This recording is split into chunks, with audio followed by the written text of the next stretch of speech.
A new session, knowledge sharing of South Asian youth. My right side, present representative of Nepal, later Sri Lanka, and then Bhutan, then biggest democratic state, India. And my left side, representative from Maldives, island country, and later is the smallest country and the smallest democratic country, Bangladesh, and then Pakistan, and then Afghanistan. Okay, please, a big clap for them, please. This is a knowledge sharing. What is the position of Muslim Ummah in own country? And firstly, every speaker get 2 minutes to deliver his or her speech, only 2 minutes. And after finishing of this session, we will be select one person as a best speaker. I hope every state want to be a better speaker, I hope. And so I'm going to start a new session, knowledge sharing. So firstly, my right side, Honorable Advisor of South Asian Youth Association, Mr. Salahuddin Ayub, and my left side, Mr. Habibur Rahman, Advisor of Dhaka Division, South Asian Youth Association. So I want to request to Mr. Representative of Nepal, please deliver your speech.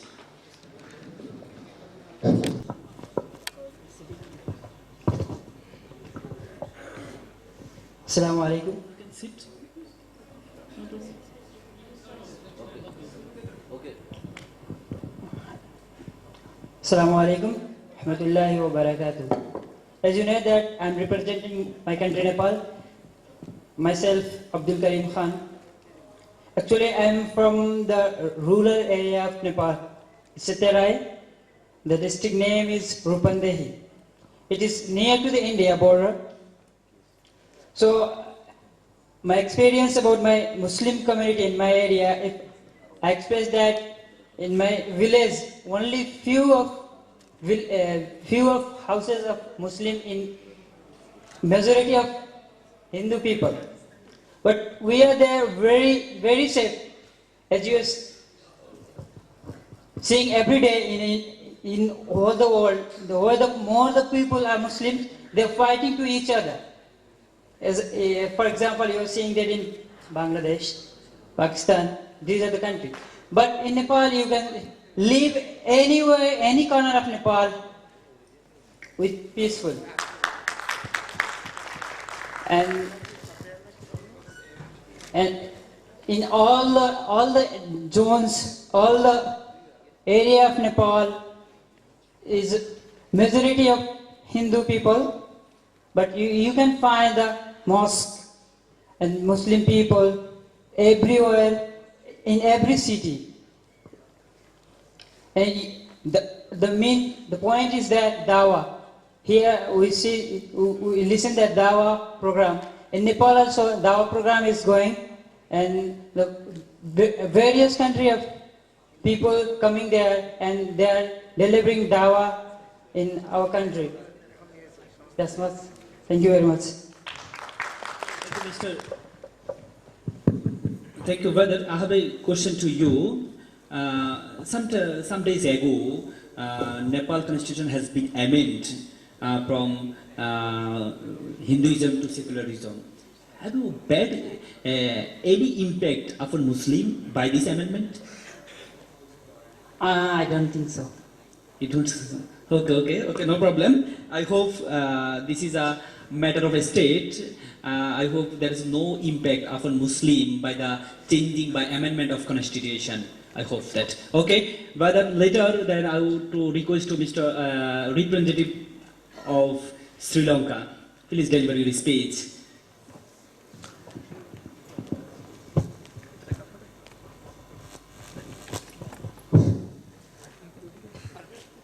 Assalamu alaikum wa rahmatullahi wa barakatuh.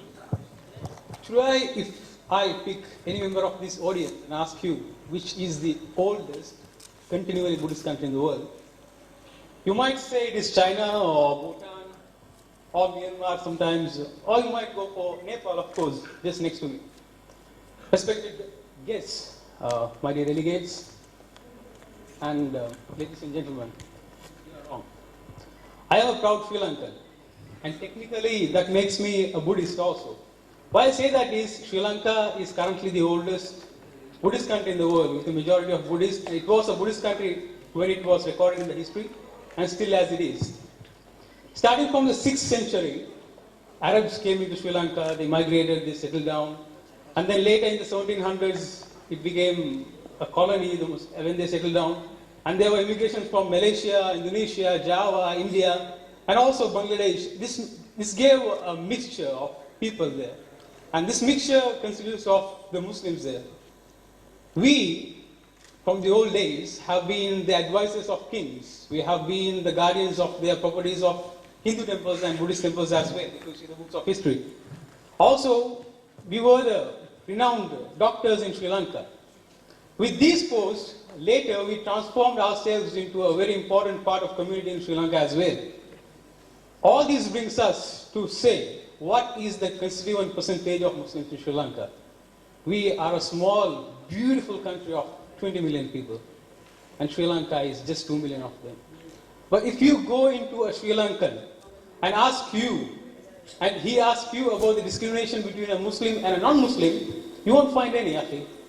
Because I can go with a big beer in Sri Lanka, I can walk to my masjid. Sri Lanka is one of the countries where you can broadcast, even though it is a Buddhist country, remember? Every 5 times namaz or salah or the adhan, it is broadcasted in the national radio of Sri Lanka. We have our own system of marriage. Sri Lankans are ruled by their own system of marriage in Sharia law. We have our own system of inheritance. The government has given us all these properties. We are the finance ministers for the government. We are businessmen. We are doctors. We are one. So today I am not speaking to you as a Muslim. I am speaking to you as a part of Sri Lanka. The only Sri Lanka and only country that I would love. Thank you very much. Thank you for the opportunity. Assalamu alaikum. Thank you. I humbly request to Bismillahirrahmanirrahim. Honorable Chief Guest, distinguished guest, participant, and dear students of IIUC, Assalamu alaikum. Dear participants, you know, Bhutan is one of only a few countries which have been independent throughout their history, never conquered, occupied, or governed by an outside power. Dear participant, you know, only 0.2% of the population is Muslim in Bhutan. But there is a law. Law protects the freedom of the religion. Muslims are freely observing their religion in Bhutan. So, I think as a peaceful country, Bhutanians, Muslim are observing their religion freely. Thank you, everybody. Thanks to representative of Bhutan. I would request Mr. Osama to deliver his speech. He is from India, biggest democratic state, India. Assalamu alaikum wa rahmatullah. First of all, it's been a great pleasure and honor for me to be a representative from the world's biggest democratic country, India, which is now besides the Bangladesh. At first, I want to tell you a story. Before weeks ago, after the finishing of Indo-Bangla cricket match, as I am an Indian, one of my friends from Bangladesh, after the beat from India in cricket, they always got a negative sense of marketing about India. He asked me asking me a question that, why you are from India? Just asking, why you are from India? I told him, brother, kya hua aapko? It's not a question because it is a question of you hate me because you hate me. This is not a types of question of loving each other. And I just answered him, brother, don't think about as an Indian or as a Bangladeshi. Think about the Muslims. Think about the humanity. Because I am a Muslim from India and you are a Muslim from Bangladesh. And we are here, especially in International Islamic University, Chittagong, to preach up the Muslims, to preach Islam among the Muslims community or among the to the whole world after the spreading Islam in the third country. As you know, India is the largest occupied Muslim people country in this area, in the south, after Bangladesh. There are more about 18 crores people, Muslims in India. And you know the history of India, that is Indian history of the independence, Sheikh Maulana Azad. He is the prominent leader of Indian independence. To get the independence of India, he was the prominent leader and he is a Muslim. And you know who is passed away before years ago, APJ Abdul Kalam. He was the president of India and he is also Muslim. He first discovered the nuclear systems of India and he is a Muslim. So all are the history created in India, all are the Muslims after the Mughal emperor. You know about the Babur, Mughal emperor Babur. Muslims people lost their interest and culture after the demise of Babur. So we have to occupy our historical system of Muslims in India and all over the third country, and especially I asking help from Bangladeshi students in International Islamic University Chittagong, as the aim and vision of International Islamic University Chittagong is to spread quality education with morality. Okay, Mr. And obviously, Mr. Islam. Usama, whether the power in your state, you will be take initiative to solve this problem, inshallah ta'ala. Thank you, Mr. Usama. Please sit down. Okay. Salaam. Now let's start with Mr. Ammar Zakaria from Maldives. Please deliver your speech.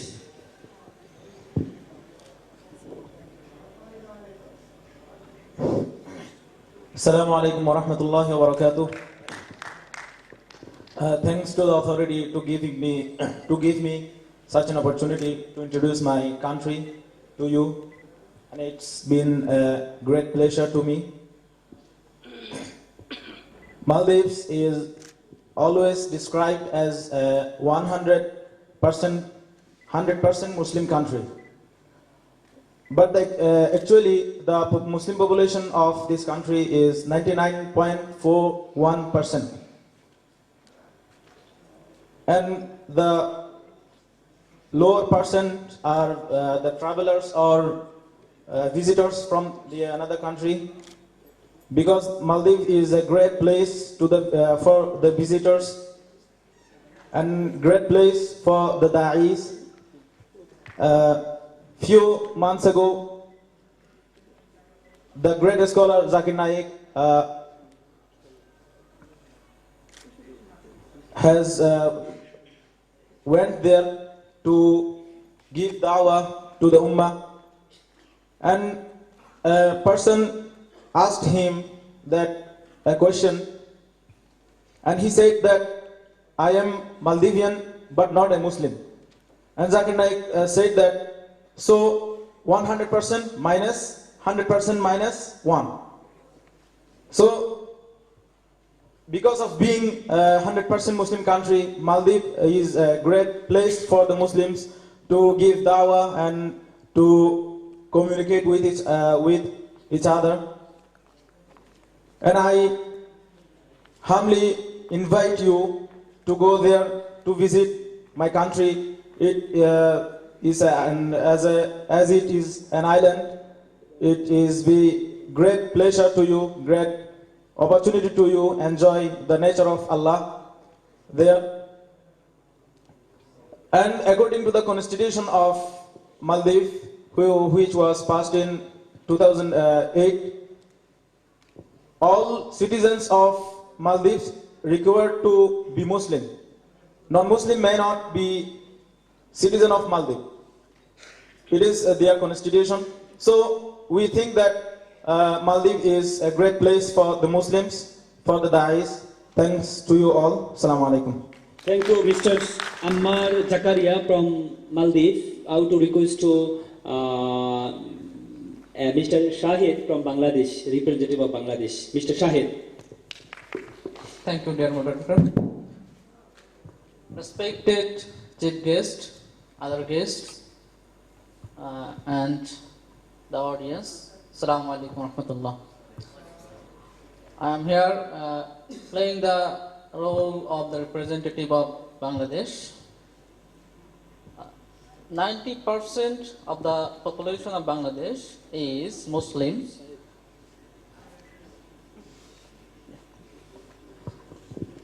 And we gained our independence from Pakistan in 1971 through a bloody war. From the inception of Bangladesh, it's a secular country. It's a choice of a few people to be a secular country, but not by the majority. Majority of the people, as I have told earlier, that 90% of the population are Muslims, and after we know that after 1975, few rulers tried to make the country as Islamic Republic to gain the consent of the majority of the population, but somehow they failed. And still now, it's a secular country.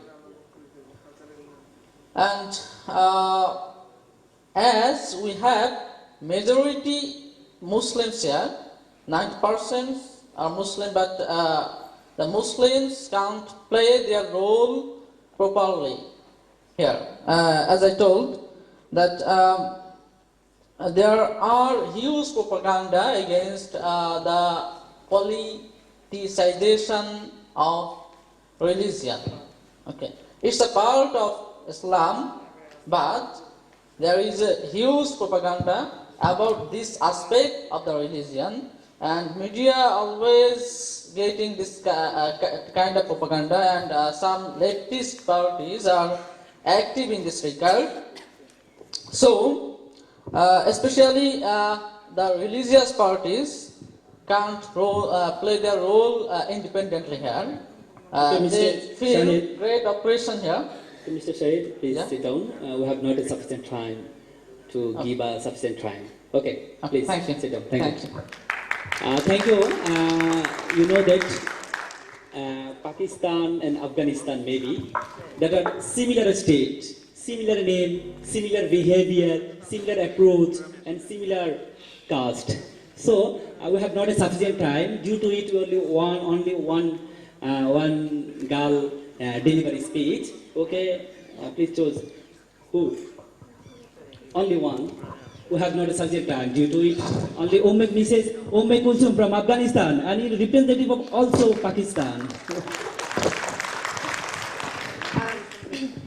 Distinguished guests and my dear dedicated brothers and sisters, Assalamu alaikum. This is Kulsum representing Afghanistan today. First of all, I would like to say the location of my country, that is located between Central Asia and South Asia.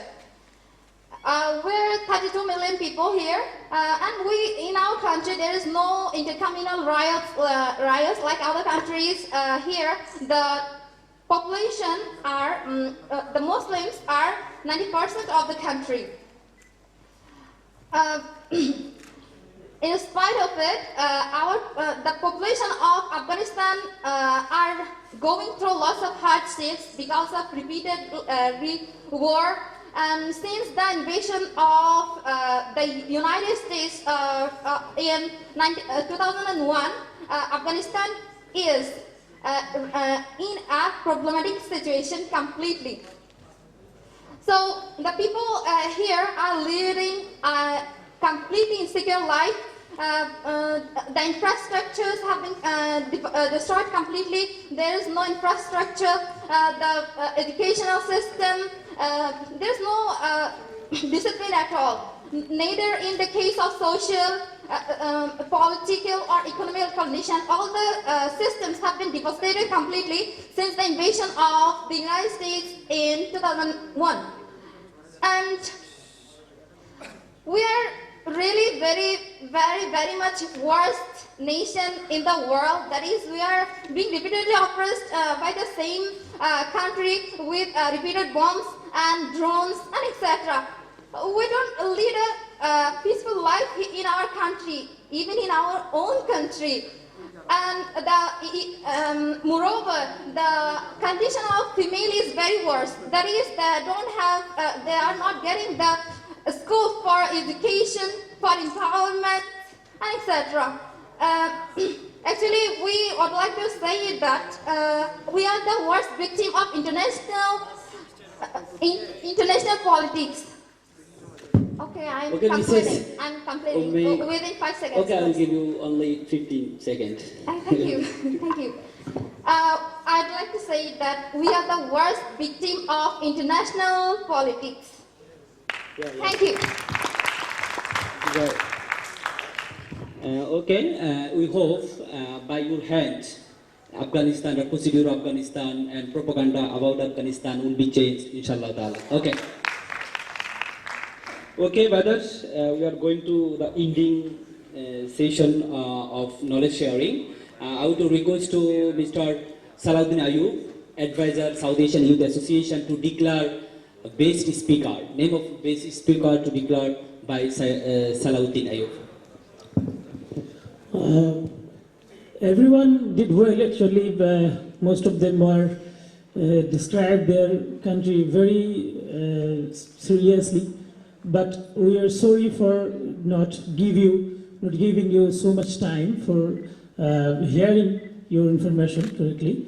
I think among you, Mr. Abdurrahman from Sri Lanka did well. He is the best speaker. Okay, brother, please go to the